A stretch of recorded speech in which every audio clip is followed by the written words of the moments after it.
வணக்கம் தொழில் முனைவோர்களே, நீங்க வெப்சைட்டை ஆரம்பிக்க முடிவு பண்ணியிருக்கீங்க.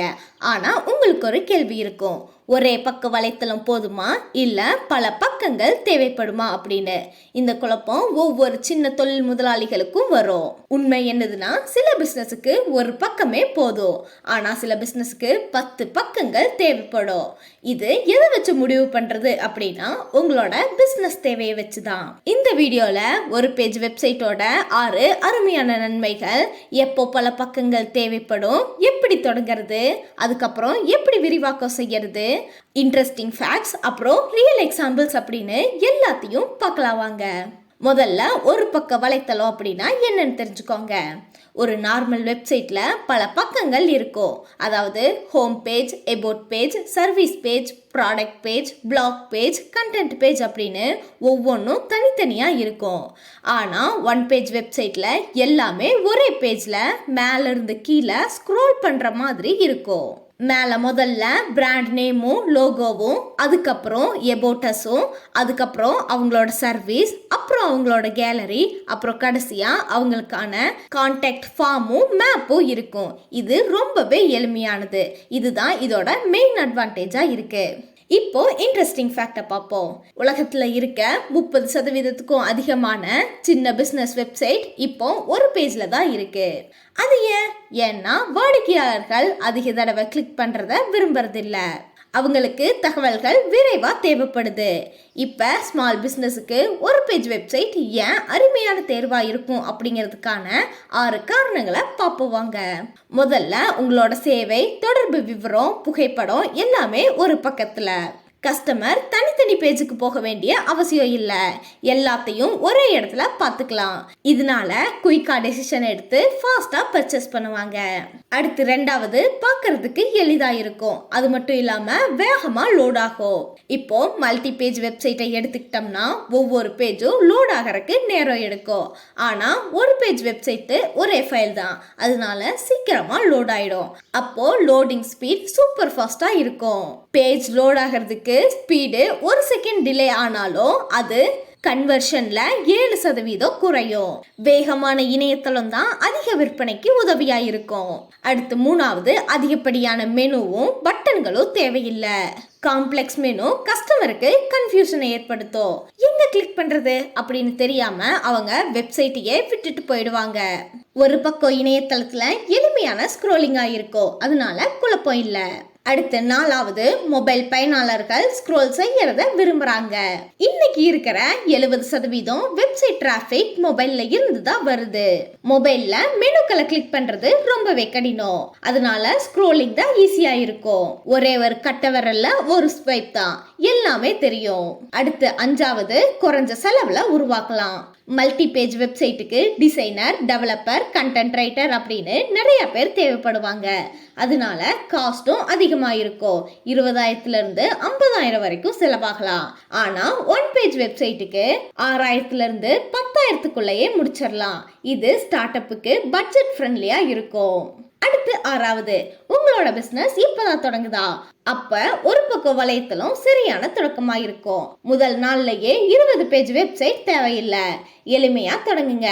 முதல்ல 10 வாடிக்கையாளர்களை பெறுங்க, அதுக்கப்புறம் விரிவுபடுத்திக்கலாம். இப்போ ரியல் லைஃப் எக்ஸாம்பிள் பார்ப்போமா? சென்னையை சேர்ந்த ஒரு கேட்டரிங் சர்வீஸ் நிறுவனம் ஒரே ஒரு பக்கத்தை வச்சிருக்கிற இணையதளத்துக்கு கூட அவங்களோட செயல்பாட்டை தொடங்கினாங்க. இந்த இணையதளத்துக்கு அவங்க பண்ணின செலவு ரூபாய் 5,000 தான். 2 மாசத்துக்குள்ள கூகுள் மூலமா 40க்கும் மேற்பட்ட வாடிக்கையாளர்களுக்கான வாய்ப்பு கிடைச்சது அவங்களுக்கு. இது முதலீடு செஞ்ச தொகை விட 10 மடங்கு வருவாயை ஈட்ட போதுமானதா இருந்துச்சு. இப்ப ஒரு பேஜ் வெப்சைட்டோட வரம்புகளை பார்க்கலாம் வாங்க. முதல்ல உங்ககிட்ட 10க்கும் மேற்பட்ட தயாரிப்புகள் இருந்தா தனி பக்கங்கள் தேவைப்படும். நீங்க 50 வகையான புடவைகள், 100 வகையான மசாலா பொடிகள், 200 வகையான அணிகலன்கள் அப்படின்னு விற்கிறீங்க அப்படின்னா ஒரு பேஜ்ல இது எல்லாத்தையும் போட முடியாது. பேஜ் ரொம்பவே நீளமாயிரும். கஸ்டமர்களும் ஸ்க்ரோல் பண்ண சலிச்சிருவாங்க. அதுக்கு பதிலா தனித்தனி தயாரிப்பு பக்கங்களை உருவாக்கலாம். /sarees, /jewelries, /மசாலா பொருட்கள் அப்படின்னு ஒவ்வொன்றுக்கும் அதுக்கேற்ற மாதிரி உரிய புகைப்படங்கள், விலை விவரம், அப்புறம் இப்போதே வாங்குங்கள் அப்படிங்கிற பட்டன் எல்லாத்தையுமே வைக்கலாம். அடுத்து ரெண்டாவது வலைப்பதிவு, அப்புறம் ஆழமான தகவல்களுக்கு பல பக்கங்கள் அவசியமா இருக்கும். நீங்க கல்வி ஊடகத்தை வெளியிட வேண்டும் அப்படின்னா, அப்புறம் கேஸ் ஸ்டடி ஷேர் பண்றதுக்கு, அப்புறம் விரிவான வழிகாட்டுதல், அப்புறம் அடிக்கடி கேட்கிற கேள்விகள், இது எல்லாத்தையுமே ஒரே பேஜ்ல அக்சஸ் பண்ண முடியாது. அதனால வலைத்தளத்துக்கு தனி பக்கங்கள் தேவைப்படும். இதுல இருக்கிற சுவாரஸ்யமான உண்மை என்னதுன்னா, ஒரு பயிற்சி நிறுவனம் ஒரு பக்கத்துடன் தொடங்கினாங்க. அவங்க SEOவுக்காக 50க்கும் மேற்பட்ட வலைப்பதிவு ஈடுகளை எழுத விரும்பினாங்க. ஒரு பக்கம் வலைப்பதிவை சரி செய்ய முடிஞ்சது. அவங்க பல பக்கங்கள்ல அவங்களோட முகப்பு, அது கூடவே படிப்புகள், அப்புறம் வலைப்பதிவு, அப்புறம் தொடர்பு எல்லாத்தையும் மேம்படுத்தினாங்க. இதனால கூகுள்ல தேடுறவங்க 300% அதிகரிச்சாங்க. இதுல இருக்க முக்கியமான விதி என்னதுன்னா, ஒரு பக்கத்துடன் தொடங்குங்க, தேவைப்படும் போது விரிவாக்குங்க. உங்க தொழிலை இப்பதான் தொடங்குறீங்க, உங்களுக்கான வாடிக்கையாளர்கள் குறைவுதான், உங்களோட பட்ஜெட்டும் குறைவுதான். அப்படி இருக்குது அப்படின்னா ஏன் ஒரு பெரிய இணையதளத்துக்கு 50,000 செலவழிக்க வேண்டும்? இப்ப புத்திசாலித்தனமான அணுகுமுறையை பார்ப்போம். முதல் கட்டமா 1 இருந்து 6 மாசங்கள் ஒரு பக்கம் இணையதளமே போதுமானது. உங்களோட ஹோம் பேஜ், எபோட் பேஜ், அது கூட சர்வீஸ், அப்புறம் கான்டாக்ட் மட்டும் போதும். இதுக்கான செலவு ரூபாய் 5,000 தான். இது மூலமா ஆரம்ப கட்ட வாடிக்கையாளர்களை பெறுங்க. அப்புறம் உங்களோட தயாரிப்பு சந்தைக்கு பொருந்துகிறதா அப்படின்னு சோதிச்சு பாருங்க. அடுத்து ரெண்டாவது கட்டம், அடுத்த 6 இருந்து 12 மாசங்கள் 2 இருந்து 3 தயாரிப்புகள் இல்லைன்னா சேவைகள் பக்கங்களை சேருங்க. உங்ககிட்ட 5 இருந்து 10 தயாரிப்புகள் இருக்கிறப்ப இது தேவைப்படும். பிரபலமான பொருட்களுக்கு தனித்தனி பக்கங்கள் வையுங்க. அடுத்து 3வது கட்டம், இது 1 வருஷத்துக்கு அப்புறம் முழுமையான பல பக்கங்களை வச்சிருக்கிற இணையதளத்தை உருவாக்குங்க. உங்ககிட்ட 20க்கும் மேற்பட்ட தயாரிப்புகள் இருக்கும். SEOக்கான வலைப்பதிவு தேவைப்படும். அப்போ e-commerce வசதி கிடைக்கும். அமேசான் ஒரு சின்ன வலைத்தளமா தான் தொடங்குச்சு. அவங்க புத்தகங்களை மட்டும்தான் குறி வச்சாங்க. கூகுள்ல ஒரு தேடல் பட்டியலை தொடங்கினாங்க. ஒரு பக்கம் போதுமானதா இருந்துச்சு. ரச்சதர்கள் கூட எளிமையா தொடங்கினாங்க. இன்னைக்கு ஒரு பக்கம், நாளைக்கு 100 பக்கங்கள். தொடக்கம் சிம்பிளா இருந்தாலும் growth நேச்சரா இருக்கும். சரி, ஒரு பேஜ்ல என்னென்ன இருக்க வேண்டும் அப்படின்னு பார்ப்போம். முதல்ல தலைப்பு பகுதி, அதுதான் உங்களோட ஹெட்டர். உங்களோட லோகோ, வணிகத்தோட பேரு, அப்புறம் ரொம்பவே எளிமையான மெனுக்கள் அந்த பக்கத்துல இருக்கணும்.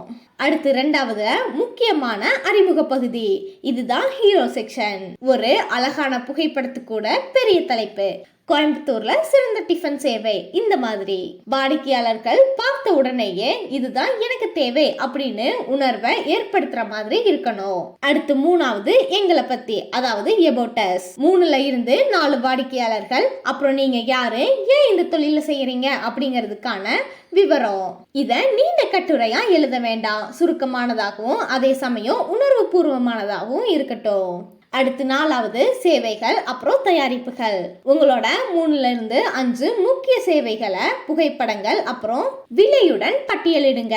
5க்கும் அதிகமான சேவைகள் இருந்தா முதல்ல 5 மட்டும் காட்டுங்க. அதுக்கப்புறம் விவரங்களுக்கு தொடர்பு கொள்ளவும் அப்படின்னு குறிப்பிட்டுக்கலாம். அடுத்து 5வது வாடிக்கையாளர்களோட கருத்துக்கள். புகைப்படங்கள் கூடவே 3 வாடிக்கையாளர்களோட கருத்துக்களும் வையுங்க. இது நம்பிக்கையை அதிகரிக்கும். அடுத்து 6வது புகைப்பட தொடர்பு, அதுதான் கேலரி. உங்களோட வேலை, தயாரிப்பு, கடை எல்லாத்தையுமே புகைப்படங்களா ஏத்துங்க. அடுத்து 7வது தொடர்பு படிவம், அதாவது கான்டாக்ட் ஃபார்ம். இதுல அவங்களோட பேரு, தொடர்பு எண், மின்னஞ்சல் செய்தி எல்லாத்தையும் எளிமையா வாங்கிக்கலாம். அடுத்து 8வது வரைபடம், அப்புறம் சமூக ஊடக இணைப்புகள். கூகுள் மேப்போட இணைப்பு கூடவே இன்ஸ்டாகிராம் இல்லைன்னா ஃபேஸ்புக்கை லிங்க் பண்ணி வைங்க. இதோட நீளம் மொத்தம் 1000 இருந்து 1500 வர்த்தகங்கள் தான். ரொம்பவே நீளமானதாகவும் இருக்கக்கூடாது, ரொம்பவே சுருக்கமானதாகவும் இருக்கக்கூடாது. வாடிக்கையாளர்கள் 2 இருந்து 3 நிமிஷத்துக்குள்ள படிச்சு முடிக்கிற மாதிரி இருக்கணும். இப்போ ஒரு குயிக் காம்ப்ரிஹென்ஷனை பார்ப்போமா? ஒரு பக்கம் இணையதளத்துக்கும் பல பக்கம் இணையதளத்துக்கும் பார்ப்போம். ஒரு பக்கம் இணையதளத்துக்கான செலவு 6,000 இருந்து 10,000. அதுவே பல பக்கம் இணையதளத்துக்கு 20,000 இருந்து 50,000க்கும் அதிகம். ஒரு பக்கம் இணையதளத்தை ஏற்படுத்தும் வேகம் ரொம்பவே விரைவானது, ஆனா பல பக்கங்களுக்கு கொஞ்சம் மெதுவாக தான் இருக்கும். மொபைல் பயன்பாட்டை ஒப்பிடும்போது போது ஒரு பக்கம் இணையதளம் தான் சிறந்ததா இருக்கும். அதே மாதிரி பல பக்க இணையதளமும் நல்லதுதான், ஆனா அது கொஞ்சம் சிக்கலானது. இது யாருக்கு ஏத்தது அப்படின்னு பார்த்தா, ஒரு பக்கம் இணையதளங்கிறது புதிய நிறுவனங்கள், தனிப்பட்ட தொழில் முனைவோர்களுக்கும் ஃப்ரீலான்சர்களுக்கும் உள்ளூர் சேவைகளுக்கும் சிறந்தது. அதுவே பல பக்க இணையதளம் அப்படிங்கிறது இணைய வழி வணிகம், அதாவது இ-காமர்ஸ், பெரிய தயாரிப்பு பட்டியல்கள், வலைப்பதிவுகள் பெருநிறுவனங்களுக்கு சிறந்தது. ஒரு பக்கம் இணையதளத்துக்கு SEO வந்து 1-2 முக்கிய சொற்கள்ல ஏற்றது. ஆனா பல பக்க இணையதளத்துக்கு பல முக்கிய சொற்கள் சிறந்தது. ஒரு பக்கம் இணையதளத்தை விரிவாக்கம் செய்யறது கொஞ்சம் கடினம், ஆனா பல பக்க இணையதளங்களை எளிதா சேர்க்கலாம். ஒரு பக்கம் இணையதளத்தோட பராமரிப்பு ரொம்பவே எளிமையா இருக்கும், ஆனா பல பக்கங்களுக்கு தொழில்முறை நிபுணர்களோட உதவி தேவைப்படும். இதுல ரொம்பவே சுவாரஸ்யமான விஷயம் என்னதுன்னா, ஒரு பக்கம் இணையதளம் அப்படிங்கிறது கூகுள்ல 1-2 முக்கிய வார்த்தைகளை கொண்டு தேடினா தரவரிசை கிடைக்கும். ஆனா பல பக்க இணையதளம் அப்படிங்கிறது 50க்கும் மேற்பட்ட முக்கிய வார்த்தைகளை கொண்டு தேடினா தரவரிசை கிடைக்கும். இப்போ உதாரணமா சொல்லணும் அப்படின்னா, உங்க பகுதியோட எலக்ட்ரீஷியன் அப்படின்னு ஒரு பக்கம் போதுமானது. முக்கிய வார்த்தை அப்படிங்கிறது எனக்கு அருகில் எலக்ட்ரீஷியன் அப்படிங்கிறது தான். அடுத்தது ஆன்லைன் ஆடை விற்பனையாகும். இதுக்கு பல பக்கங்கள் தேவைப்படும். இதுக்கான முக்கிய வார்த்தைகள் என்னன்னா, சேலைகள், குர்த்திகள், குழந்தைகள் ஆடைகள் விற்பனை, இந்த மாதிரியானது. அதனால உங்களோட இலக்கோட அடிப்படையில தேர்ந்தெடுங்க. இப்போ ஒரு ரியல் லைஃப் எக்ஸாம்பிள பார்ப்போம். ஒரு பக்க இணையதளத்தோட வெற்றி. மதுரையை சேர்ந்த ஒரு வீட்டு முறை கேக் தயாரிப்பாளர் அவர் ஒரு ஒற்றை பக்க இணையதளத்துடன் அவங்களோட பயணத்தை தொடங்கினாரு. கேக்குகளோட புகைப்படங்கள், விலை பட்டியல், வாட்ஸ்அப் எண், கூகுள் மேப் எல்லாத்தையும் போட்டாங்க. இதுக்கு அவங்க 6500 ரூபாய் தான் செலவு பண்ணாங்க. 6 மாசங்கள்ல கூகுள் தேடல் மூலமா 150க்கும் மேற்பட்ட ஆர்டர்களை பெற்றாங்க. இதனால அவங்களோட வருவாய் 3 லட்சமா அதிகரிச்சுது. முதலீட்டின் மீதான வருவாய் 60 மடங்கு அதிகரிச்சுது. அவங்க கிட்ட 10 தயாரிப்புகள் மட்டும்தான் இருக்கிறதுனால இப்ப வரைக்கும் அவங்க ஒற்றை பக்க இணையதளத்தையே பயன்படுத்தி வர்றாங்க. அடுத்து 2வது பல பக்கங்களை கொண்ட தளமாக மேம்படுத்துறது. திருப்பூர்ல இருக்கிற ஒரு டி-ஷர்ட் அச்சிடும் நிறுவனம் தொடக்கத்துல ஒரே ஒரு பக்கத்துல 5 டி-ஷர்ட்களை தொடங்கினாங்க. ஒரு வருஷத்துக்கு அப்புறம் அவங்களுக்கு 100க்கும் அதிகமான டிசைன்கள் இருந்துச்சு. அதனால அவங்களோட அந்த ஒற்றை பக்கம் ரொம்பவே நீளமாயிடுச்சு. அவங்க பல பக்கங்களை கொண்ட தளங்களை மேம்படுத்தினாங்க. /Hoodies, /t-shirt, /customer order, /bulk order அப்படின்னு ஒவ்வொன்னா தனித்தனியா வச்சாங்க. இதை மேம்படுத்துறதுக்கு அப்புறம் விற்பனை 3 மடங்கு அதிகமாச்சு. அது ஏன்? வாடிக்கையாளர்களால அவங்களுக்கு தேவையானதை துல்லியமா வடிகட்டி கண்டறிய முடிஞ்சது. இதுல உங்களுக்கான பாடம் என்னதுன்னா, ஒற்றை பக்கம் இணையதளம் அப்படிங்கிறது விரைவா தொடங்க உதவும். பல பக்கங்கள் இணையதளம் அப்படிங்கிறது பெரிய அளவுல வளர்ச்சி அடைய உதவும். சரியான நேரம் தான் ரொம்பவே முக்கியம். இப்போ கடைசியா 1 பேஜ் வெப்சைட் போதுமானதா? ஆமா, நீங்க இப்பதான் தொடங்குறீங்க அப்படின்னா உங்களோட நிறுவனம் சின்ன நிறுவனம், உங்களோட வணிகம் சின்னதா இருக்கும்போது, 10க்கும் குறைவான பொருட்கள் இருக்கும் போதும், சேவைகள் இருக்கும் போதும், அப்புறம் உங்களுக்கு உள்ளூர் வாடிக்கையாளர்கள் இருக்கும்போது, அப்புறம் வரையறுக்கப்பட்ட பட்ஜெட்டா இருக்கும் போதும், ஆரம்ப நிலையில இருக்கிறீங்க அப்படின்னா உங்களுக்கு இது சரியானதுதான். இப்போ இல்ல, ஏன்னா 10க்கும் அதிகமான தயாரிப்புகள் இல்லைன்னா சேவைகள் உங்களுக்கு இருந்தாலோ, வலைப்பதிவு அப்புறம் கல்வி உள்ளடக்கங்கள் இருந்தாலோ, இ-காமர்ஸ் அதாவது ஆன்லைன்ல கட்டணம் தேவைப்பட்டாலோ, பல இடங்கள்ல இருந்தாலோ, விரிவான தயாரிப்பு விளக்கங்கள் தேவைப்பட்டாலோ இந்த ஒரு பக்கம் இணையதளம் உங்களுக்கு தேவைப்படாது. இப்போ சுவாரஸ்யமான உண்மை, வெற்றி பெற்ற இணையதளங்கள்ல 90% ஒரு எளிய ஒரே பக்கம் வடிவமைப்புல தான் தொடங்குச்சு. அது படிப்படியா இயல்பான முறையில வளர்ந்துச்சு. அது எல்லாமே ஒரே நாள்ல பிராண்டா கட்டமைப்பை உருவாக்கல. இன்னைக்கான செயல் திட்டம் என்னதுன்னா, முதல்ல முடிவு செய்யுங்க, ஒரு பக்கமா இல்ல பல பக்கங்களா அப்படின்னு.